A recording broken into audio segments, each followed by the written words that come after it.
किसान अकेडमी के online platform के ऊपर तुहाडा स्वागत है। आज की क्लास दे विच असीं हिस्टरी के MCQs नूं डिस्कस करांगे। ऑलरेडी तुहाडी मिक्स जिहड़े हिस्टरी के क्वेश्चन ने उन्हां नूं लैके सीरीज साडे वल्लों कंटिन्यू है। अज की 5th क्लास आ मिक्स सीरीज के नाल रिलेटेड। ये MCQ बेटा जिवें मैं हमेशा आखदी हां तुहाडे लैक्चरर दी पोस्ट हिस्टरी लैक्चरर दी पोस्ट ते इंपॉर्टेंट हो सकदी है। सोशल स्टडी मास्टर केडर के लिए बहुत ज्यादा इंपॉर्टेंट ने। जिथे भी जेडे भी कॉम्पीटेटिव एग्जाम के हिस्टरी आ रही है उन्होंने सारे लिए तुहाडा जेड़ा ये वाली क्लासेस ने बहुत इंपॉर्टेंट होणगियां। तो वध तो वध इस चैनल नूं सबसक्राइब करो, शेयर करो ताकि वध तो वध बच्चे साडे नाल जुड़ के इंसेंटिव लै सकन। ठीक है जी। इस तो बिना बेटा जेकर तुसीं अकैडमी दे नाल जुड़ना चाहुंदे हो, कोर्स परचेज करना चाहुंदे हो ते इन्हां दीयां जिहड़ियां डीप दे विच थ्योरी क्लासेस लेना चाहुंदे तो तुसीं कोर्स परचेज कर सकते हो डायरैक्ट किसान अकेडमी की ऐप नूं डाउनलोड करके या फिर 9988801121 के ऊपर व्हाट्सएप करके या कॉल करके तुसीं कोर्स की इंफॉर्मेशन लै सकते हो। तो असीं स्टार्ट करते हैं साडी अज की क्लास। बेटा जी साडे कोल सब तो पहला क्वेश्चन हैगा किसने बंगाल नूं स्वतंत्र घोषित किया। ठीक है जी। मतलब बंगाल किहदे टाइम दे विच सीगा जिहड़ा कि मुगल बादशाह दे टाइम ते स्वतंत्र हो गया सीगा। ठीक है। तो बंगाल नूं स्वतंत्र करने वाले सी बेटा जी मुर्शिद कुली खां। ठीक है जी। असल दे विच की है बेटा जी एक मुगल शासक होया। देखो तुसी असी औरंगजेब तक शासक पढ़ते हैं मुगल शासक। उस तो बाद वाले मुगल शासक उन्हें स्ट्रॉन्ग नहीं थे, इस करके सी उन्हां दे बारे बहुत ही इंफॉर्मेशन नहीं लेंगे। ठीक है जी। बट इन्हां दे बाद भी एक जिहड़ा शासक सीगा जिवें मुहम्मद शाह रंगीला, जिहदा नाम मुहम्मद शाह रंगीला सी। ठीक है। ओदे टाइम ते काफी महत्वपूर्ण घटनावां हुंदियां ते ओदे विचों ही प्रमुख घटनावां हैगियां तीन एरिया जिहड़े मुगलां दे अंडर सी उन्हां दा स्वतंत्र हो जाना। एक तां सीगा बंगाल। ठीक है। बंगाल एक एरिया जिहड़ा स्वतंत्र होया वो सीगा अवध। ठीक है जी। ते एक एरिया जिहड़ा स्वतंत्र होया वो सीगा हैदराबाद। तां तीन एरिया जिहड़े सीगे स्वतंत्र राज बन गए सीगे। इत्थे जिहड़े भी पर्सन अपॉइंट किए गए सीगे मुगल बादशाह दे वल्लों हौली हौली स्वतंत्र हो गए सी मुगल बादशाह तो। तो बंगाल नूं जिहने स्वतंत्र कीता सीगा वो कौन सीगा जी? मुर्शिद कुली खां। ठीक है जी। अवध नूं जिहने स्वतंत्र कीता वो सीगा बरहन उल मुल्क शादत खां। ठीक है जी। ते हैदराबाद जिहदे टाइम ते मतलब स्वतंत्र होया वो सीगा निजाम उल मलिक असफ जहां। ठीक है। ये वजीर सीगा बादशाह दे अंडर। हौली हौली ने राज अपने अंडर करके स्वतंत्र कर लिया। ठीक है जी। वैसे जिन्ने पर्सन इतने ऑप्शन दिते हुए ने अलवर्दी खां, सरफराइज खान, सिराजुद्दौला, ये सारे ही बंगाल दे विच रूलर रहे ने। बट सब तो पहला जिहड़ा जिन्हें बंगाल नूं स्वतंत्र कीता वो कौन सी? मुर्शिद कुली खां। मुर्शिद कुली खां तो बाद बेटा जी सुजाउद्दीन उद मुहम्मद खां बनया। फिर उस तो बाद बेटा जी अलवर्दी खां बनया, सॉरी सरफराज खां बनया, फिर अलवर्दी खां बनया। अलवर्दी खां तो बाद जिहड़ा सीगा सिराजुद्दौला बनया। ते सिराजुद्दौला दे टाइम ते तुहानूं पता होगा प्लासी की लड़ाई हुई। ठीक है। प्लासी की लड़ाई अंग्रेजां दे नाल करन वाला बंगाल नूं लैके कौन सी? सिराजुद्दौला। नैक्सट क्वेश्चन है बेटा जी अपने कोल बेगम हजरत महल ने कित्थों 1857 के विद्रोह की अगवाई की थी। ठीक है। वख-वख थावां ते तुहानूं सब नूं पता कि मंगल पांडे ने जिहड़ा सीगा कारतूस चलाउण तो मना करता सी, है ना। ते ये जिहड़ी उहने मना कीता सी वो सीगा 29 मार्च 1857 नूं। ते ओहदी कारतूस चलाउण तो मना करन करके ही 8 अप्रैल 1857 नूं की कर दिता गया? फांसी दे दित्ती गई, है ना, मंगल पांडे नूं। ते उस रोह दे विच ते होर भी काफी जिहड़े पर्सन आपां कहिए सैनिक जिहड़े विरोध कर रहे सीगे, जिन्हां ने मंगल पांडे नूं फांसी देण दा विरोध भी कीता ना, उन्हां सारिआं नूं फड़ लिया गया, जिहदे करके एक रिवोल्ट वड्डे पੱਧਰ दे उपर शुरू हो गया। ठीक है कि शुरू दे विच सैनिक रिवोल्ट सीगा, एक म्यूटनी सी ते बट हौली हौली जिहड़ा सीगा एक ਵੱਖ-ਵੱਖ ਜਿਹੜੇ वर्गां ਦੇ लोग ਸੀ ਉਹਦੇ ਵਿੱਚ शामिल हो गए ਸੀ। ठीक है। ਤਾਂ ਇੱਕ ਸਿਰਫ ਇੱਕ ਜਗ੍ਹਾ ਦੇ ਉੱਪਰ ਉੱਠਿਆ ਵਿਦਰੋਹ ਨਹੀਂ ਸੀਗਾ, ਇਹ ਪੂਰੇ ਭਾਰਤ ਦੇ ਵਿੱਚ ਫੈਲ ਗਿਆ ਸੀ। ਵੱਖ-ਵੱਖ ਏਰੀਆ ਤੋਂ ਵੱਖ-ਵੱਖ ਜਿਹੜੇ ਪਰਸਨ ਸੀ ਜੋ ਇਹਨੂੰ ਲੀਡ ਕਰ ਰਹੇ ਸੀ। ਠੀਕ ਹੈ। ਤਾਂ ਇੱਥੇ ਬੇਟਾ ਜੀ ਸਾਡੇ ਤੋਂ ਪੁੱਛਿਆ ਗਿਆ ਕਿ ਬੇਗਮ ਹਜ਼ਰਤ महल ਕਿੱਥੋਂ 1857 ਦੇ ਵਿਦਰੋਹ ਨੂੰ ਜਿਹੜਾ ਸੀ ਲੀਡ ਕਰ ਰਹੀ ਸੀ। ਤਾਂ ਮੈਂ ਜੀ ਜਿਹੜੀ ਸਾਡੇ ਕੋਲ ਬੇਗਮ ਹਜ਼ਰਤ महल ਸੀ ਉਹ ਕਿੱਥੋਂ ਕਰ ਰਹੀ ਸੀਗੀ? लखनऊ को। ठीक है जी। लखनऊ दे विच बेटा नवाब सीगा वाजिद अली खां ते ओहदा पुत्तर सी बिजरस कादर। ठीक है। ओहदी मां सीगी बेगम हजरत महल। तो अपने पुत्तर नूं जिहड़ा सी नवाब घोषित कराउणा चाहुंदी सीगी, है ना, जिहड़े अपने रूल एंड रेगूलेशन दे नाल अंग्रेजां ने अधिकार वापस ले लए सीगे। तो उस विरोध दे विच बेगम हजरत महल ने लखनऊ तो जिहड़ा अपना रिवोल्ट सीगा वो कंटिन्यू कीता जां अगवाई कीती। कानपुर तो बेटा जी जिहड़ा इस रिवोल्ट नूं चला रहा सीगा वो सीगा नाना साहिब, ठीक है, नाना साहिब ਤੇ ਉਹਦਾ ਕਮਾਂਡਰ ਜਿਹੜਾ ਉਹਦੀ ਹੈਲਪ ਕਰ ਰਿਹਾ ਸੀ ਉਹ ਕੌਣ ਸੀ? ਤਾਂਤੀਆ ਟੋਪੇ, ਤਾਂਤੀਆ ਟੋਪੇ, ਠੀਕ है जी। झांसी तो ਤੁਹਾਨੂੰ ਸਭ ਨੂੰ ਪਤਾ ਹੋਊਗਾ ਰਾਣੀ ਲక్ష్ਮੀ ਬਾਈ, क्लीयर जी। दिल्ली ਦੇ ਵਿੱਚ ਤੁਹਾਨੂੰ ਇਹ ਵੀ क्लीयर ਹੋਣਾ ਬਹੁਤ ਜ਼ਿਆਦਾ ਜ਼ਰੂਰੀ ਹੈ। ਤਾਂ ਦਿੱਲੀ ਦੇ ਵਿੱਚੋਂ ਕੌਣ ਕਰ ਰਿਹਾ ਸੀ ਜੀ, ਕਿਹੜਾ ਮਤਲਬ ਪਰਸਨ ਸੀ ਜਿਹਨੂੰ ਜਾ ਕੇ ਜਿਹੜੇ ਵੀ ਇਥੋਂ ਰਿਵੋਲਟ ਕਰਨ ਗਏ ਸੀਗੇ ਹਨਾ, ਜਿਹੜੇ ਵੀ ਲੋਕ ਦਿੱਲੀ ਕੂਚ ਕੀਤੇ ਸੀਗੇ ਨਾ, ਮੇਰਠ ਤੋਂ ਦਿੱਲੀ ਗਏ ਸੀਗੇ, ਉਹਨਾਂ ਸਾਰਿਆਂ ਨੇ ਜਾ ਕੇ ਉੱਥੋਂ ਦਾ ਬਾਦਸ਼ਾਹ ਵੀ ਉਹਨੂੰ ਘੋਸ਼ਿਤ ਕਰਤਾ ਸੀ, ਭਾਰਤ ਦਾ ਐਮਪਰਰ ਆਫ ਇੰਡੀਆ ਘੋਸ਼ਿਤ ਕਰਤਾ ਸੀ 11th ਮਈ ਨੂੰ। ਕੌਣ ਸੀਗਾ ਜਿਹੜਾ ਦਿੱਲੀ ਤੋਂ ਲੀਡ ਕਰ ਰਿਹਾ ਸੀ? ਬਹਾਦਰ ਸ਼ਾਹ, ਠੀਕ ਹੈ, ਬਹਾਦਰ शाह। ये सारे प्रमुख लीडर जिन्हों ने लीड किया डिफरेंट थां तो।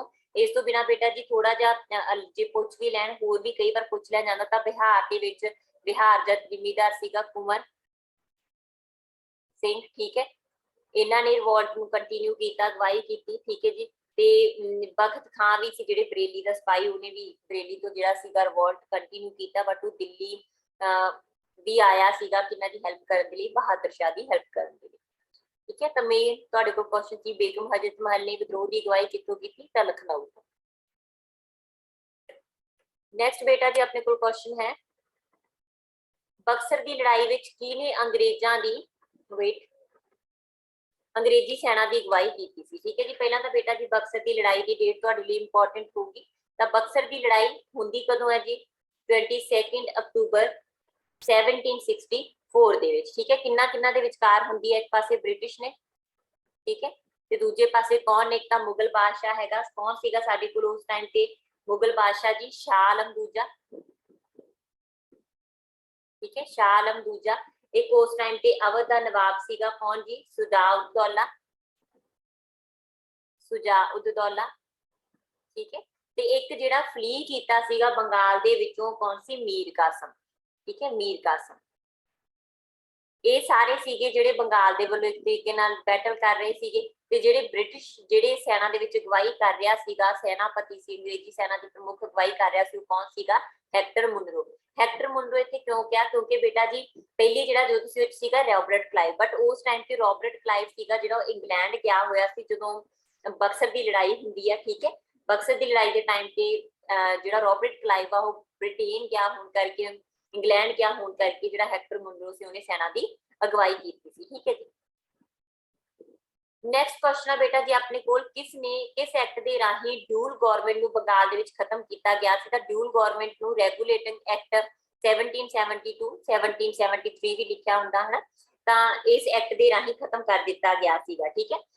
देखो बेटा जी असल दे विच की आ कि जिहड़ा इह आपां कहिए ड्यूल गवर्नमेंट सीगी है ना, ड्यूल गवर्नमेंट सीगी वो कदों स्टार्ट हुंदी है? 1765 दे विच। बंगाल दे विच 1765 दे विच दो हिस्सियां दे विच जिहड़ी आ निजामी ते दीवानी, इस दो हिस्सियां दे विच राइट आ जिहड़े ओह डिवाइड हो जांदे आ, है ना। दीवानी राइट सीगे जिहड़े अंग्रेजां ने लै लए सीगे कर इकट्ठा करन दे, ते निजामी राइट सीगे जिहड़े ओह उन्हां लई जिहड़े सी मुगल जां आपां कहिए जिहड़े भी उस टाइम ते अपॉइंटर सी ना उत्थे रहे बंगाल दे रूलर दे तौर ते। बट इनू अगे जाके बहुत लंबा टाइम नहीं सी चल सकिया, ठीक है। इनू 1772 दे विच जिहड़े उस टाइम दे गवर्नर जनरल सीगे, ठीक है, कौन? वॉरेन हेस्टिंग, उन्होंने खत्म करता सी किहड़े act they Rahi? Regulating act 1773 दे राही, ठीक है जी। इस तो बिना बेटा जी इत्थे चार्टर एक्ट 1813 दिता होया, ते इहदे विच 1 लाख रुपए की ग्रांट दी गई सी किनू जी? एजुकेशन, ठीक है, इंग्लिश एजुकेशन नूं प्रमोट करन दे लई। पार्लियामेंटो एक्ट 1919 वाला गवर्नमेंट ऑफ इंडिया एक्ट है ना, जिहड़ा ये वाला एक्ट सी बेटा जी ਇਹਦੇ ਵਿੱਚ ਪਹਿਲੀ ਵਾਰ ਕਮਿਊਨਲ ਰਿਪਰੈਜ਼ੈਂਟੇਸ਼ਨ ਕੀਤੀ ਗਈ ਸੀ। ਮੁਸਲਮਾਨਾਂ ਨੂੰ, ਮੁਗਲਾਂ ਨੂੰ ਜਿਹੜੇ ਸੀ ਮੁਸਲਿਮ ਧਰਮ ਦੇ ਨਾਲ ਸੰਬੰਧਿਤ ਸੀਗੇ ਉਹਨਾਂ ਨੂੰ ਅਲੱਗ ਵੋਟ ਦਾ ਅਧਿਕਾਰ ਦੇ ਦਿੱਤਾ ਗਿਆ ਸੀਗਾ, ਠੀਕ ਹੈ। ਤਾਂ ਇਹ ਮੇਨ ਪ੍ਰੋਵੀਜ਼ਨ ਇਹਨਾਂ ਐਕਟ ਦੇ ਨਾਲ ਰਿਲੇਟਡ। ਦੈਨ ਬੇਟਾ ਜੀ ਨੈਕਸਟ ਹੈ ਆਪਣੇ ਕੋਲ ਪਹਿਲਾ ਸੰਸਕ੍ਰਿਤ ਕਾਲਜ 1793, ਠੀਕ ਹੈ, ਕਿੱਥੇ ਖੋਲਿਆ ਗਿਆ ਸੀਗਾ? ਤਾਂ ਇਹ ਵੀ ਇੰਪੋਰਟੈਂਟ बेटा ਤੁਹਾਨੂੰ ਖਾਸ ਤੌਰ ਤੇ ਟੌਪਿਕ ਵੀ ਆਈ ਥਿੰਕ ਕਿ एजुकेशन अंडर ब्रिटिश है ना, ਉਹਦੇ ਨਾਲ ਹੀ ਰਿਲੇਟ ਕਰਦੇ ਆ ਤੁਹਾਡੇ ਇਹ ਵਾਲੇ ਕੁਐਸਚਨ। ਪਹਿਲਾ ਸੰਸਕ੍ਰਿਤ ਕਾਲਜ 1733 ਦੇ ਵਿੱਚ 1793 ਦੇ ਵਿੱਚ ਕਿੱਥੇ ਖੋਲਿਆ ਗਿਆ ਸੀਗਾ? ਤਾਂ ਪਹਿਲਾ ਸੰਸਕ੍ਰਿਤ ਕਾਲਜ ਕਿੱਥੇ ਖੋਲਿਆ ਗਿਆ ਸੀਗਾ ਜੀ? ਬਨਾਰਸ ਦੇ ਵਿੱਚ, ਠੀਕ ਹੈ। ਤੇ ਕਿੰਨਾ ਨੇ ਖੋਲਿਆ ਸੀ? ਜੋਨਾਥਨ ਡੰਕਨ, ਜੋਨਾਥਨ ਡੰਕਨ ਨੇ, ਠੀਕ ਹੈ ਜੀ।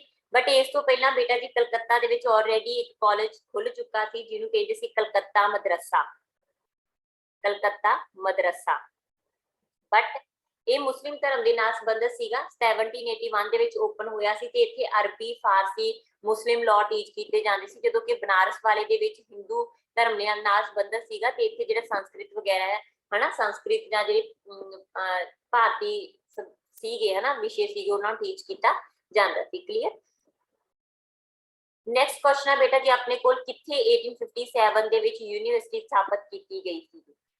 बेटा जी देखो 1853 ਦੇ ਵਿੱਚ ਜਿਹੜਾ ਸੀਗਾ ਯੂਨੀਵਰਸਿਟੀ ਸਥਾਪਿਤ 1857 ਦੇ ਵਿੱਚ 1857 ਦੇ ਵਿੱਚ ਯੂਨੀਵਰਸਿਟੀਆਂ ਸਥਾਪਿਤ ਕੀਤੀਆਂ ਗਈਆਂ ਤਿੰਨ ਏਰੀਆ ਦੇ ਵਿੱਚ। ਠੀਕ ਹੈ, ਕੈਨਿੰਗ ਉਸ ਟਾਈਮ ਤੇ ਤੁਹਾਨੂੰ ਪਤਾ ਵਾਰਸਰਾਏ ਸੀਗਾ, ਠੀਕ ਹੈ, ਗਵਰਨਰ ਜਨਰਲ ਜਾਂ ਵਾਰਸਰਾਏ। ਤਾਂ ਕੈਨਿੰਗ ਜਿਹੜੇ ਸੀਗੇ ਉਸ ਟਾਈਮ ਤੇ ਵਾਰਸਰਾਏ ਸੀਗੇ ਤੇ ਉਹਨਾਂ ਦੇ ਟਾਈਮ ਤੇ ਹੀ ਬੰਬੇ, ਮਦਰਾਸ ਤੇ ਕਲਕੱਤਾ ਇਹਨਾਂ ਤਿੰਨ ਥਾਵਾਂ ਦੇ ਵਿੱਚ ਯੂਨੀਵਰਸਿਟੀ ਸਥਾਪਿਤ ਕੀਤੀ ਗਈ ਸੀ। ਉੜੀਸਾ ਦੇ ਵਿੱਚ ਯੂਨੀਵਰਸਿਟੀ ਸਥਾਪਿਤ ਨਹੀਂ ਸੀ ਕੀਤੀ ਗਈ, ਇਹੀ ਇੱਥੇ ਪੁੱਛਿਆ ਗਿਆ। बेटा जी देखो असल दे विच जिहड़ी यूनिवर्सिटी स्थापित करने की गल सीगी ये वुड्स डिस्पैच के द्वारा की गई थी। वुड्स डिस्पैच तुहानूं सब नूं पता होगा मगना कार्टा ऑफ एजुकेशन, ठीक है, इंग्लिश एजुकेशन का मगना कार्टा आख्या जाता। चार्ल्स वुड ने इहनूं तैयार कीता सीगा 1857 दे विच। उस टाइम ते 1854 दे विच उस टाइम ते कौन सी governor general Dalhousie, lord Dalhousie. तां लॉर्ड डलहौजी के टाइम ते 1854 दे वुड्स डिस्पैच ਦੇ ਵਿੱਚ ਇਹ ਤਿੰਨੇ ਯੂਨੀਵਰਸਿਟੀਆਂ ਸਥਾਪਿਤ ਕਰਨ ਦੀ ਗੱਲ ਆਖੀ ਗਈ ਸੀ। ਬਟ ਇਹ ਬਣੀਆਂ ਕਿਹਦੇ ਟਾਈਮ ਤੇ ਸੀਗੀਆਂ, ਬਣੀਆਂ ਕਿਹਦੇ ਟਾਈਮ ਤੇ ਜੇ ਤਿੰਨੋਂ ਯੂਨੀਵਰਸਿਟੀ ਕੈਨਿੰਗ ਦੇ ਟਾਈਮ ਤੇ 1857 ਦੇ ਸਮੇਂ। ਠੀਕ ਹੈ ਜੀ। ਨੈਕਸਟ ਆ ਬੇਟਾ ਜੀ ਆਪਣੇ ਕੋਲ ਭਾਰਤ ਦਾ ਪਹਿਲਾ ਗਵਰਨਰ ਜਨਰਲ ਆਫ ਇੰਡੀਆ ਕੌਣ ਸੀ। ਠੀਕ ਹੈ ਜੀ। देखो बेटा ਇਹਦੇ ਚੋਂ ਵੀ ਅਕਸਰ क्वेश्चन पूछे जाते हैं। फर्स्ट गवर्नर, ठीक है, फर्स्ट गवर्नर जनरल बंगाल का कौन सी, इस तरीके ਦੇ ਨਾਲ क्वेश्चन पूछे जाते हैं। तो बेटा जी देखो ਸਾਡੇ ਕੋਲ ਇਹਨਾਂ ਨੇ ਪੁੱਛਿਆ ਭਾਰਤ ਦਾ ਪਹਿਲਾ ਗਵਰਨਰ ਜਨਰਲ ਕੌਣ ਸੀ, ਤਾਂ ਸਾਡਾ ਆਨਸਰ ਆ ਜਾਊਗਾ ਵਿਲੀਅਮ ਬੈਂਟਿਕ। ਠੀਕ ਹੈ, ਵਿਲੀਅਮ ਬੈਂਟਿਕ। ਕਲੀਅਰ। ਦੇਖੋ ਸਭ ਤੋਂ ਪਹਿਲਾਂ ਪੁੱਛ ਸਕਦੇ ਹੈਗੇ ਬੰਗਾਲ ਦਾ ਗਵਰਨਰ ਕੌਣ ਸੀ, ਬੰਗਾਲ ਦਾ ਗਵਰਨਰ। ਠੀਕ ਹੈ, ਤਾਂ ਬੰਗਾਲ ਦਾ ਗਵਰਨਰ ਬੇਟਾ ਜੀ 1757 ਤੋਂ ਲੈ ਕੇ, ठीक है, क्योंकि प्लासी की लड़ाई हुई 1757 ਦੇ ਵਿੱਚ ਤੇ ਉਦੋਂ ਤੋਂ ਬੰਗਾਲ ਦਾ ਗਵਰਨਰ ਬਣਿਆ। 1857 ਤੋਂ ਲੈ ਕੇ 1773 ਤੱਕ ਜਿਹੜਾ ਗਵਰਨਰ ਰਿਹਾ ਇਹ ਉਹਦਾ ਬੰਗਾਲ ਦੇ ਵਿੱਚ ਗਵਰਨਰ ਦਾ ਸੀ ਤੇ ਇਸ ਅਹੁਦੇ ਦੇ ਉੱਪਰ ਕੌਣ ਸੀ, ਲਾਰਡ ਕਲਾਈਵ। ਠੀਕ ਹੈ, 1773 ਦੇ ਵਿੱਚ ਆ ਗਿਆ ਸਾਡੇ ਕੋਲ ਰੈਗੂਲੇਟਿੰਗ ਐਕਟ। ਠੀਕ ਹੈ, ਰੈਗੂਲੇਟਿੰਗ ਐਕਟ ਆ ਗਿਆ ਤੇ ਰੈਗੂਲੇਟਿੰਗ ਐਕਟ ਦੇ ਅੰਡਰ ਬੇਟਾ ਜੀ ਜਿਹੜਾ ਬੰਗਾਲ ਦਾ ਗਵਰਨਰ ਸੀ ਉਹਦਾ ਨਾਮ ਚੇਂਜ ਕਰਕੇ ਕੀ ਕਰ ਦਿੱਤਾ ਗਿਆ, ਗਵਰਨਰ ਜਨਰਲ ਆਫ ਬੰਗਾਲ। ਠੀਕ ਹੈ, ਬੰਗਾਲ ਦਾ ਗਵਰਨਰ ਜਨਰਲ ਕਰ ਦਿੱਤਾ ਗਿਆ ਤੇ ਬੰਗਾਲ ਦਾ ਜਿਹੜਾ ਪਹਿਲਾ ਗਵਰਨਰ ਜਨਰਲ ਬਣਿਆ ਸੀ ਉਹ ਕੌਣ ਸੀਗਾ, ਵਾਰਨ हेस्टिंग्स। ठीक है, क्लियर। उस तो बाद बेटा जी 1833, ठीक है, 1833 ਦਾ ਜਿਹੜਾ ਐਕਟ ਆਇਆ, 1833 ਦਾ ਜਿਹੜਾ ਐਕਟ ਸੀਗਾ ਹਨਾ, ਚਾਰਟਰ ਐਕਟ ਅਸੀਂ ਆਖਦੇ ਹਾਂ 1833 ਦਾ ਚਾਰਟਰ ਐਕਟ। 1833 ਦੇ ਚਾਰਟਰ ਐਕਟ ਦੇ ਰਾਹੀਂ ਜਿਹੜਾ ਗਵਰਨਰ ਜਨਰਲ ਦਾ ਟਾਈਟਲ ਸੀਗਾ, ਗਵਰਨਰ ਜਨਰਲ ਆਫ ਬੰਗਾਲ ਦਾ ਟਾਈਟਲ ਸੀ, ਉਹਦਾ ਨਾਮ ਬਦਲ ਕੇ ਕੀ ਕਰ ਦਿੱਤਾ ਗਿਆ, governor general of India. Governor general of India, Bharat ਦਾ ਗਵਰਨਰ ਜਨਰਲ। ਠੀਕ ਹੈ, ਤੇ ਉਹ ਕੌਣ ਬਣੇ ਜੀ ਸਾਡੇ ਕੋਲ ਪਹਿਲੇ, ਫਿਰ ਉਹ ਬਣੇ ਸੀਗੇ ਵਿਲੀਅਮ ਬੈਂਟਿਕ, ਵਿਲੀਅਮ ਬੈਂਟਿਕ। ठीक है जी। लेटर ऑन बेटा जी फिर की चेंज आई कि जिहड़ा गवर्नर जनरल अपॉइंट किया गया सी, गवर्नर जनरल ऑफ इंडिया, इहनू 1858 ਦੇ ਵਿੱਚ ਜਿਹੜਾ ਐਕਟ ਆਇਆ ਹੈ ਨਾ, ਉਸ ਐਕਟ ਦੇ ਰਾਹੀਂ ਗਵਰਨਮੈਂਟ ਆਫ ਇੰਡੀਆ ਐਕਟ ਆ, ਗਵਰਨਮੈਂਟ ਆਫ ਇੰਡੀਆ ਐਕਟ ਦੇ ਰਾਹੀਂ 1857 ਦੇ ਵਿਦਰੋਹ ਤੋਂ ਬਾਅਦ ਜਿਹੜਾ ਗਵਰਨਰ ਜਨਰਲ ਆਫ ਇੰਡੀਆ ਸੀ ਉਹਦਾ ਨਾਮ ਬਦਲ ਕੇ ਕੀ ਕਰ ਦਿੱਤਾ ਗਿਆ, ਵਾਰਸਰਾਏ ਕਰ ਦਿੱਤਾ ਗਿਆ। ਤੇ ਸਾਡੇ ਕੋਲ ਜਿਹੜੇ ਪਹਿਲੇ ਵਾਰਸਰਾਏ ਬਣੇ ਉਹ ਕੌਣ ਬਣੇ ਸੀਗੇ, ਫਿਰ ਕੈਨਿੰਗ।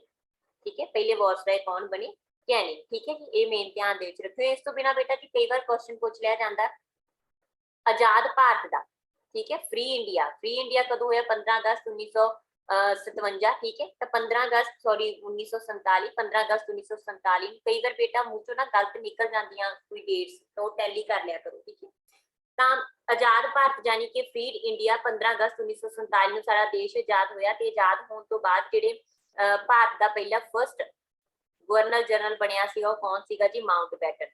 ਠੀਕ ਹੈ, ਮਾਊਂਟ ਬੈਟਨ। ਤੇ ਮਾਊਂਟ ਬੈਟਨ ਹੀ ਬੇਟਾ ਜੀ ਭਾਰਤ ਦਾ ਆਖਰੀ ਬ੍ਰਿਟਿਸ਼ ਗਵਰਨਰ ਜਨਰਲ ਵੀ ਸੀ। ਜੇ ਪੁੱਛਣ ਲਾਸਟ ਬ੍ਰਿਟਿਸ਼ ਗਵਰਨਰ ਜਨਰਲ ਤਾਂ ਉਹ ਵੀ ਕੌਣ ਸੀ, ਮਾਊਂਟ ਬੈਟਨ। ਕਿਉਂਕਿ ਉਸ ਤੋਂ ਬਾਅਦ ਜਿਹੜਾ ਸਾਡੇ ਕੋਲ ਗਵਰਨਰ ਜਨਰਲ ਬਣਿਆ ਸੀ ਉਹ ਭਾਰਤੀ ਸੀ, ਤਾਂ ਪੁੱਛ ਸਕਦੇ ਹੈਗੇ ਆ ਕਿ ਪਹਿਲਾ ਭਾਰਤੀ ਗਵਰਨਰ ਜਨਰਲ, ਪਹਿਲਾ ਭਾਰਤੀ ਗਵਰਨਰ ਜਨਰਲ ਕੌਣ ਬਣਿਆ ਸੀਗਾ? ਤਾਂ ਪਹਿਲਾ ਭਾਰਤੀ ਗਵਰਨਰ ਜਨਰਲ ਕੌਣ ਸੀਗਾ ਜੀ? 1947 ਤੋਂ 1950 ਤੱਕ ਬਣਿਆ ਸੀ। ਉਹ ਕੌਣ ਸੀ? ਸੀ ਰਾਜਾ गोपाल आचार्य। ठीक है जी। ਤੇ ਜੇ ਪੁੱਛਣ ਕਿ ਬਿਲਕੁਲ ਆਖਰੀ ਗਵਰਨਰ ਜਨਰਲ ਕੌਣ ਸੀ, ਫਿਰ ਵੀ ਤੁਹਾਡਾ ਆਨਸਰ ਕੌਣ ਆਊਗਾ? ਸੀ ਰਾਜਾ ਗੋਪਾਲ ਆਚਾर्य। ठीक है। 1950 ਤੱਕ ਜਿਹੜੇ ਗਵਰਨਰ ਜਨਰਲ ਅਪਾਇੰਟ ਹੁੰਦੇ ਰਹੇ ਨੇ, ਆਖਰੀ ਗਵਰਨਰ ਜਨਰਲ ਵੀ ਕੌਣ ਸੀ? ਸੀ ਰਾਜਾ ਗੋਪਾਲ ਆਚਾर्य। क्लियर जी। ਨੈਕਸਟ ਕੁਐਸਚਨ ਆ ਬੇਟਾ ਜੀ ਆਪਣੇ ਕੋਲ, ਜਨਗਣ ਮਨ ਨੂੰ ਪਹਿਲੀ ਵਾਰ ਕਿਸ ਸੈਸ਼ਨ ਦੇ ਵਿੱਚ ਗਾਇਆ ਗਿਆ ਸੀ? ਤਾਂ ਜਨਗਣ ਮਨ ਨੂੰ ਸਭ ਤੋਂ ਪਹਿਲਾਂ ਕਲਕੱਤਾ ਸੈਸ਼ਨ ਦੇ ਵਿੱਚ ਗਾਇਆ ਗਿਆ ਸੀ 1911 ਦੇ ਵਿੱਚ। ਠੀਕ ਹੈ ਜੀ। ਕਲਕੱਤਾ ਸੈਸ਼ਨ ਦੇ ਵਿੱਚ ਗਾਇਆ ਗਿਆ ਸੀ। ਐਗਜ਼ੈਕਟ ਤਰੀਕ ਦੀ ਗੱਲ ਕਰਦੇ ਹਾਂ 27 ਦਸੰਬਰ ਨੂੰ। ਠੀਕ ਹੈ। ਜਨਗਣ ਮਨ ਲਿਖਿਆ ਕਿਹਨੇ ਸੀ? ਤੁਹਾਨੂੰ ਪਤਾ ਹੋਣਾ ਚਾਹੀਦਾ, ਆਰ.ਬੀ. ਟੈਗੋਰ ਨੇ। ਠੀਕ ਹੈ। ਆਰ.ਬੀ. ਟੈਗੋਰ ਨੇ ਲਿਖਿਆ ਸੀ। ਤੇ ਇਹ ਜਿਹੜਾ ਸੌਂਗ ਹੈਗਾ ਕੀ ਹੈਗਾ ਬੇਟਾ ਜੀ? ਸਾਡਾ ਨੈਸ਼ਨਲ ਐਂਥਮ। ਠੀਕ ਹੈ। ਤੇ ਇਹਨੂੰ ਜਿਹੜੀ ਸਾਡੀ ਕਨਸਟੀਟਿਊਸ਼ਨ ਅਸੈਂਬਲੀ ਸੀਗੀ, ਉਹਨੇ ਭਾਰਤ ਦਾ ਨੈਸ਼ਨਲ ਐਂਥਮ ਦੇ ਤੌਰ ਤੇ ਕਦੋਂ ਅਡਾਪਟ ਕੀਤਾ ਸੀਗਾ? 24 ਜਨਵਰੀ 1950। ਤਾਂ ਸਾਡਾ ਜਿਹੜਾ ਨੈਸ਼ਨਲ ਐਂਥਮ ਰਾਸ਼ਟਰੀ ਗਾਇਨ ਦੇ ਤੌਰ ਤੇ ਕਦੋਂ ਅਡਾਪਟ ਕੀਤਾ? 24 ਜਨਵਰੀ 1950 ਨੂੰ। ਬਟ ਜਿਹੜੀ ਇੰਡੀਅਨ ਨੈਸ਼ਨਲ ਕਾਂਗਰਸ ਦਾ ਸੈਸ਼ਨ ਸੀਗਾ 1911 ਵਾਲਾ, ਉਹਦੇ ਚ ਪਹਿਲੀ ਵਾਰ ਗਾਇਆ ਗਿਆ ਸੀ।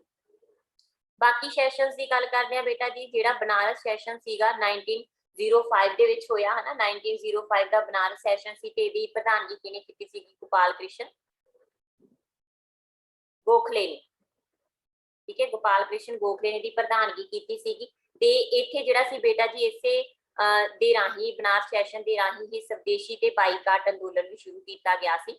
ਬਾਈਕਾਟ ਅੰਦੋਲਨ ਸ਼ੁਰੂ ਕੀਤਾ, ਜਿਹੜੀ ਬੰਗਾਲ ਦੀ ਵੰਡ ਘੋਸ਼ਿਤ ਕੀਤੀ ਗਈ ਸੀ ਉਹਦੇ ਵਿਰੋਧ ਦੇ ਵਿੱਚ। ਠੀਕ ਹੈ ਜੀ। ਕਲੀਅਰ। ਉਸ ਤੋਂ ਬਾਅਦ ਬੇਟਾ ਜੀ 1907 ਦਾ ਆ ਜਾਂਦਾ ਹੈਗਾ। 1907 ਦਾ ਕੀ ਸੀਗਾ? ਸੂਰਤ ਸੈਸ਼ਨ ਸੀਗਾ। ਤੇ ਸੂਰਤ ਸੈਸ਼ਨ ਦੇ ਵਿੱਚ ਕਾਂਗਰਸ ਦੋ ਹਿੱਸਿਆਂ ਦੇ ਵਿੱਚ ਵੰਡੀ ਗਈ ਸੀ। ਇਹਦੇ ਵਿੱਚ ਕਾਂਗਰਸ ਦਾ ਸਪਲਿਟ ਹੋਇਆ ਸੀ। ਠੀਕ ਹੈ। ਗਰਮ ਦਲ ਤੇ ਨਰਮ ਦਲ, ਉਗਰਵਾਦੀ ਤੇ ਉਦਾਰਵਾਦੀ। ਠੀਕ ਹੈ। ਗਰਮ ਦਲ ਤੇ ਨਰਮ ਦਲ, ਉਗਰਵਾਦੀ ਤੇ ਉਦਾਰਵਾਦੀ। ਠੀਕ ਹੈ ਜੀ। ਐਕਸਟ੍ਰੀਮਿਸਟ ਤੇ ਮੋਡਰੇਟ। ਠੀਕ ਹੈ। ਜਿਹੜੇ ਉਦਾਰਵਾਦੀ ਸੀਗੇ ਉਹ ਕਿਹੜੇ ਸੀਗੇ ਜੀ? ਸਾਡੇ ਕੋਲ ਦਾਦਾ ਭਾਈ ਨਰੋਜੀ, ਮਹਾਤਮਾ ਗਾਂਧੀ, ਗੋਪਾਲ ਕ੍ਰਿਸ਼ਨ ਗੋਖਲੇ, ਐਮ.ਜੀ. ਰਨਾਡੇ, ਜਵਾਹਰ ਲਾਲ ਨਹਿਰੂ। ਤੇ ਜਿਹੜੇ ਐਕਸਟ੍ਰੀਮਿਸਟ ਸੀਗੇ ਜਾਨੀ ਗਰਮ ਦਲ ਵਾਲੇ ਸੀ ਜਾਂ ਉਗਰਵਾਦੀ ਸੀ, ਉਹ ਕੌਣ ਸੀਗੇ? ਬਾਲ ਗੰਗਾਧਰ ਤਿਲਕ। ਠੀਕ ਹੈ। ਲਾਲਾ ਲਾਜਪਤ ਰਾਏ ਤੇ ਵਿਪਨ ਚੰਦਰ ਪਾਲ। ਠੀਕ ਹੈ। ਪ੍ਰਮੁੱਖ ਇਸ ਤੋਂ ਬਿਨਾਂ ਅਰਬਿੰਦੋ ਘੋਸ਼, ਠੀਕ ਹੈ, ਚੱਕਰਵਰਤੀ ਬੋਸ, ਇਹ ਵੀ ਸਾਰੇ ਐਕਸਟ੍ਰੀਮਿਸਟ ਸੀਗੇ ਜਾਨੀ ਕਿ ਉਗਰਵਾਦੀ ਸੀ। ਇਸ ਤੋਂ ਬਿਨਾਂ ਬੇਟਾ ਦਿੱਤਾ ਹੋਇਆ ਬੰਬੇ ਸੈਸ਼ਨ। ਤੇ ਬੰਬੇ ਸੈਸ਼ਨ ਸੀਗਾ ਜਿਹੜਾ ਫਰਸਟ ਸੈਸ਼ਨ ਸੀ ਜਿੱਥੋਂ ਇੰਡੀਅਨ ਨੈਸ਼ਨਲ ਕਾਂਗਰਸ ਦੀ ਸਥਾਪਨਾ ਹੋਈ ਸੀਗੀ। ਠੀਕ ਹੈ। ਜਿਸ 'ਚ 72 ਡੈਲੀਗੇਟ ਮਿਲੇ ਸੀਗੇ। ਤੇ ਇਸ ਸੈਸ਼ਨ ਦੀ ਪ੍ਰਧਾਨਗੀ ਕਿਹਨੇ ਕੀਤੀ ਸੀ? ਪਹਿਲੇ ਕ੍ਰਿਸਚੀਅਨ ਉਮੇਸ਼ ਚੰਦਰ ਬੈਨਰਜੀ ਨੇ। ਠੀਕ ਹੈ ਜੀ। ਨੈਕਸਟ ਹੈ ਬੇਟਾ ਜੀ, ਕਿਹਨੇ ਪਾਕਿਸਤਾਨ ਸ਼ਬਦ ਕੋਇਨ ਕੀਤਾ? ਠੀਕ ਹੈ। ਇਹ ਵੀ ਕਾਫੀ ਇੰਪੋਰਟੈਂਟ ਹੈ ਕਿ ਕਿਹੜੇ ਪਰਸਨ ਨੇ ਜਿਨ੍ਹਾਂ ਨੇ ਕਿਹੜਾ ਸ਼ਬਦ ਕੋਇਨ ਕੀਤਾ ਸੀਗਾ ਜੀ? ਪਾਕਿਸਤਾਨ ਸ਼ਬਦ ਨੂੰ ਕੋਇਨ ਕੀਤਾ। ਜਸਟ ਵੇਟ ਬੇਟਾ, ਸਲਾਈਡ ਡਾਊਨ ਕਰਨ ਦੋ।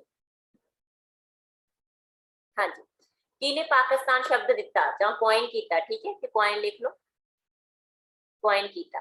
ਤਾਂ ਜਿਨ੍ਹਾਂ ਨੇ ਸ਼ਬਦ ਕੋਇਨ ਕੀਤਾ ਸੀਗਾ ਬੇਟਾ ਜੀ, ਉਹ ਸੀਗੇ ਚੌਧਰੀ ਰਹਿਮਤ ਅਲੀ। ਤਾਂ ਪਾਕਿਸਤਾਨ ਸ਼ਬਦ ਸੀਗਾ ਜਿਹੜਾ ਇਹਨਾਂ ਦੇ ਦੁਆਰਾ ਬਣਾਇਆ ਗਿਆ ਸੀਗਾ।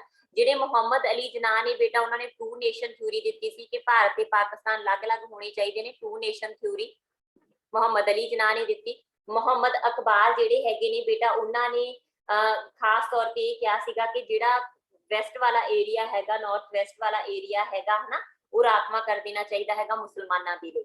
ਤੇ ਜਿਹੜੇ ਹਸਰਤ ਮੋਇਨੀ ਹੈਗੇ ਨੇ, ਇਹਨਾਂ ਦਾ ਸੰਬੰਧ ਖਿਲਾਫਤ ਅੰਦੋਲਨ ਦੇ ਨਾਲ, ਖਿਲਾਫਤ ਅੰਦੋਲਨ ਸ਼ੁਰੂ ਕਰਨ ਦੇ ਵਿੱਚ ਇਹਨਾਂ ਦਾ ਯੋਗਦਾਨ ਰਿਹਾ ਸੀ। ਕਲੀਅਰ। ਨੈਕਸਟ ਕੁਐਸਚਨ ਬੇਟਾ ਜੀ ਸਾਡੇ ਕੋਲ, ਪਹਿਲੇ ਸਿੱਖ ਐਂਗਲੋ ਯੁੱਧ ਦੀ ਆਖਰੀ ਲੜਾਈ ਕਿਹੜੀ ਸੀ? ਤਾਂ ਪਹਿਲੇ ਸਿੱਖ ਐਂਗਲੋ ਯੁੱਧ ਦੀ ਆਖਰੀ ਲੜਾਈ ਕਿਹੜੀ ਸੀ ਬੇਟਾ ਜੀ? ਸਭਰਾਵਾਂ ਦੀ ਲੜਾਈ। ਠੀਕ ਹੈ। ਆਖਰੀ ਲੜਾਈ ਸੀ ਸਭਰਾਵਾਂ ਦੀ ਲੜਾਈ। ਕਦੋਂ ਹੋਈ? 10 ਫਰਵਰੀ 1846 ਨੂੰ। ਠੀਕ ਹੈ। 1846 ਨੂੰ ਹੋਈ ਸੀ। ਇਹਦੇ ਚ ਜਿਹੜਾ ਸੀਗਾ ਲਾਲ ਸਿੰਘ, ਤੇਜ ਸਿੰਘ ਤੇ ਸ਼ਾਮ ਸਿੰਘ ਟਾਰੀਵਾਲਾ ਇੱਕ ਪਾਸੇ ਸੀਗੇ ਤੇ ਅੰਗਰੇਜ਼ਾਂ ਵੱਲੋਂ ਇਹ ਸੈਨਾ ਦੀ ਅਗਵਾਈ ਕੌਣ ਕਰ ਰਹੇ ਸੀ? ਹਿਊ ਗਾਕ ਤੇ ਹੈਨਰੀ ਹਾਰਡਿੰਗ। ਠੀਕ ਹੈ ਜੀ। ਕਲੀਅਰ। ਤੇ ਇਹ ਜਿਹੜੀ ਆ ਆਖਰੀ ਲੜਾਈ ਮੰਨੀ ਜਾਂਦੀ ਹੈ। ਇਸ ਤੋਂ ਬਿਨਾਂ ਬੇਟਾ ਜੀ ਇੱਕੋ ਇੱਕ ਲੜਾਈ ਫਸਟ ਐਂਗਲੋ ਸਿੱਖ ਵਾਰ ਦੀ, ਜਿਹਦੇ ਚ ਸਿੱਖ ਜੇਤੂ ਰਹੇ ਸੀਗੇ, ਉਹ ਕਿਹੜੀ ਸੀਗੀ? ਬੱਦੋਵਾਲ ਦੀ ਲੜਾਈ। ਠੀਕ ਹੈ। ਇੱਕੋ ਇੱਕ ਲੜਾਈ ਹੈ ਜਿੱਥੇ ਜਿੱਤੇ ਸੀਗੇ। ਸਭ ਤੋਂ ਮਹੱਤਵਪੂਰਨ ਮਤਲਬ ਬੈਟਲ ਮੰਨੀ ਜਾਂਦੀ ਹੈ। ਇਹਦੇ ਚ ਸਿੱਖਾਂ ਦੀ ਅਗਵਾਈ ਸੀਗੀ ਜਿਹੜੀ ਕਿਹਨਾਂ ਨੇ ਕੀਤੀ ਸੀਗੀ ਜੀ? ਰਣਜੋਤ ਸਿੰਘ ਮਜੀਠੀਆ ਨੇ। ਠੀਕ ਹੈ। ਤੇ ਅੰਗਰੇਜ਼ਾਂ ਵੱਲੋਂ ਕੌਣ ਅਗਵਾਈ ਕਰ ਰਿਹਾ ਸੀ? Henry Smith. ठीक है जी। बद्दोवाल की लड़ाई ऑलरेडी तुहाडी होगी, सॉरी बद्दोवाल की लड़ाई, ठीक है। बद्दोवाल की लड़ाई सी जिहड़ी कल्ली कल्ली जित्ती सी। अलीवाल दा जिक्र कीता होया तां अलीवाल दी लड़ाई है जिहड़ी रणजोत सिंह मजीठिया एक पासे, हैनरी स्मिथ एक पासे, दोनों दे विचकार हुई, ठीक है। ते गुजरात की जिहड़ी लड़ाई हैगी बेटा जी दूजे सिख एंग्लो युद्ध की लड़ाई है, पहले सिख एंग्लो युद्ध की लड़ाई नहीं है, ठीक है। तो जिहड़ी गुजरात की लड़ाई सी कदों हुई सी 1849 ਦੇ ਵਿੱਚ, ठीक है। ਤੁਹਾਨੂੰ ਸਭ ਨੂੰ क्लीयर होगा कि ਜਿਹੜਾ ਪਹਿਲਾ ਸਿੱਖ ਐਂਗਲੋ ਯੁੱਧ ਹੈਗਾ ਉਹ 1845 ਤੋਂ 1846, ठीक है। ਤੇ ਜਿਹੜਾ ਸੈਕੰਡ ਸਿੱਖ ਐਂਗਲੋ ਵਾਰ ਹੈਗੀ ਉਹ 1848 to 49, ठीक है जी। ਪਹਿਲੇ ਵਿਸ਼ਵ ਯੁੱਧ ਦੇ ਸਮੇਂ ਤੇ ਜਿਹੜੇ ਗਵਰਨਰ ਜਨਰਲ ਸੀਗੇ ਉਹ ਕੌਣ ਸੀਗੇ, ਤੇ ਤੁਸੀਂ ਮੈਨੂੰ ਦੱਸੋ ਕਿ ਕਿਹੜੇ ਸੀਗੇ ਉਸ ਟਾਈਮ ਤੇ ਗਵਰਨਰ ਜਨਰਲ बेटा जी। ਪਹਿਲੇ ਵਿਸ਼ਵ ਯੁੱਧ ਦੇ ਟਾਈਮ ਤੇ ਗਵਰਨਰ ਜਨਰਲ ਕੌਣ ਸੀਗੇ ਤੇ ਦੂਜੇ ਵਿਸ਼ਵ ਯੁੱਧ ਦੇ ਟਾਈਮ ਤੇ ਗਵਰਨਰ ਜਨਰਲ ਕੌਣ ਸੀ, ਇਹ ਤੁਸੀਂ ਮੈਨੂੰ ਕਮੈਂਟ ਬਾਕਸ ਦੇ ਵਿੱਚ ਦੱਸੋ, ਠੀਕ ਹੈ। ਨੈਕਸਟ ਕੁਐਸਚਨ ਆ बेटा जी ਆਪਣੇ ਕੋਲ, ਪੰਜਾਬ ਦੇ ਵਿੱਚ ਪ੍ਰਸ਼ਾਸਨਿਕ ਬੋਰਡ ਦੀ ਸਥਾਪਨਾ ਕਦੋਂ ਹੁੰਦੀ ਹੈ? ਤਾਂ बेटा ਜਦੋਂ ਦੂਜਾ ਸਿੱਖ ਐਂਗਲੋ ਵਾਰ, ਸੈਕੰਡ ਸਿੱਖ ਐਂਗਲੋ ਵਾਰ, ਠੀਕ ਹੈ ਜੀ। ਸੈਕੰਡ ਸਿੱਖ ਐਂਗਲੋ ਵਾਰ ਕਦੋਂ ਖਤਮ ਹੁੰਦੀ? 1849 ਦੇ ਵਿੱਚ। ਤਾਂ 1849 ਦੇ ਵਿੱਚ ਹੀ ਸਾਡੇ ਕੋਲ ਜਿਹੜਾ ਪ੍ਰਸ਼ਾਸਨਿਕ ਬੋਰਡ ਦੀ ਸਥਾਪਨਾ ਹੁੰਦੀ ਹੈ। ਤੁਹਾਨੂੰ ਪਤਾ ਹੈ ਕਿ 29 ਮਾਰਚ 1849 ਦੇ ਵਿੱਚ ਅੰਗਰੇਜ਼ ਆ ਜਿਹੜੇ ਪੰਜਾਬ ਨੂੰ ਆਪਣੇ ਅੰਡਰ ਕਰ ਲੈਂਦੇ ਆ, ਹਨਾ, ਇਹਨੂੰ ਆਪਣੇ ਅੰਡਰ ਕਰਨ ਦੀ ਘੋਸ਼ਣਾ ਕਰ ਦਿੰਦੇ ਆ। ਤਾਂ ਉਸ ਸਮੇਂ ਤੋਂ ਜਿਹੜਾ ਸੀਗਾ ਪੰਜਾਬ ਜਿਹੜਾ ਸੀ ਅੰਗਰੇਜ਼ਾਂ ਦੇ ਅਧੀਨ ਹੋ ਗਿਆ ਤੇ 1849 ਈਸਵੀ ਤੋਂ ਲੈ ਕੇ 1853 ਈਸਵੀ ਤੱਕ, ਠੀਕ ਹੈ, ਪ੍ਰਸ਼ਾਸਨਿਕ ਬੋਰਡ ਸੀਗਾ ਜਿਹੜਾ ਉਹ ਪੰਜਾਬ ਦੇ ਵਿੱਚ ਸਥਾਪਿਤ ਕੀਤਾ ਗਿਆ 1853 ਈਸਵੀ ਤੱਕ, ਠੀਕ ਹੈ ਜੀ। ਜਿਹੜਾ ਪ੍ਰਸ਼ਾਸਨਿਕ ਬੋਰਡ ਸੀਗਾ ਇਹਦਾ ਪੂਰਾ ਪ੍ਰਸ਼ਾਸਨਿਕ ਕੰਮ ਕੌਣ ਸੰਭਾਲ ਰਹੇ ਸੀਗੇ? Henry Lawrence.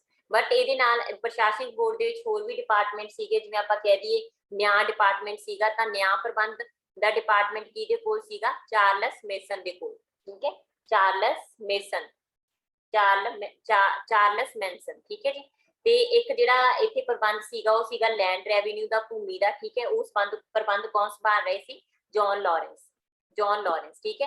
ਤੇ ਜਿਹੜਾ ਐਡਮਿਨਿਸਟ੍ਰੇਸ਼ਨ ਬੋਰਡ ਸੀਗਾ ਯਾਨੀ ਪ੍ਰਸ਼ਾਸਨਿਕ ਬੋਰਡ ਸੀਗਾ ਉਹ 1853 ਈਸਵੀ ਦੇ ਵਿੱਚ ਭੰਗ ਹੋ ਗਿਆ ਤੇ 1853 ਈਸਵੀ ਤੋਂ ਫਿਰ 1858 ਈਸਵੀ ਤੱਕ, ਠੀਕ ਹੈ, ਪ੍ਰਸ਼ਾਸਨਿਕ ਬੋਰਡ ਨੂੰ ਭੰਗ ਕਰਕੇ ਜਿਹੜਾ ਪੰਜਾਬ ਦਾ ਚੀਫ ਕਮਿਸ਼ਨਰ ਨਿਯੁਕਤ ਕਰ ਦਿੱਤਾ ਗਿਆ ਸੀ, ਠੀਕ ਹੈ। ਬੋਰਡ ਭੰਗ ਕਰਤਾ ਤੇ ਚੀਫ ਕਮਿਸ਼ਨਰ ਅਪਾਇੰਟ ਕੀਤਾ ਗਿਆ। ਚੀਫ ਕਮਿਸ਼ਨਰ ਕੌਣ ਅਪਾਇੰਟ ਕੀਤਾ ਗਿਆ ਜੀ ਪੰਜਾਬ ਦਾ ਪਹਿਲਾ? That is John Lawrence.